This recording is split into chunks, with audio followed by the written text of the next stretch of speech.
സ്വാതന്ത്ര്യത്തിലേക്ക് ക്രിസ്തു നമ്മെ മോചിപ്പിച്ചു. അതുകൊണ്ട് നിങ്ങൾ സ്ഥിരതയോടെ നിൽക്കുവിൻ. അടിമത്തത്തിൻ്റെ നുകത്തിന് ഇനിയും നിങ്ങൾ വിധേയരാകരുത്. വിശുദ്ധ പൗലോസ്ലീഹ ഗലാത്യയിലെ സഭയ്ക്ക് എഴുതിയ ലേഖനം 5-ാം അധ്യായം 1-ാം വാക്യം. എപ്പോഴും സ്വാതന്ത്ര്യത്തിലായിരിക്കുവാൻ ആഗ്രഹിക്കുകയും പ്രയത്നിക്കുകയും ചെയ്യുന്നവരാണ് നമ്മൾ.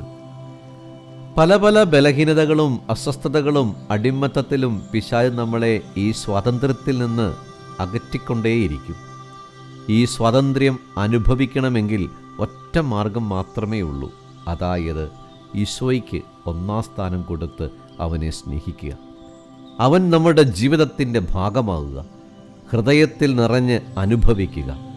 എങ്കിൽ ഈ സ്വാതന്ത്ര്യം എപ്പോഴും അനുഭവിക്കാനും സ്നേഹിക്കാനും സന്തോഷത്തിലായിരിക്കാനും നമുക്ക് സാധിക്കും.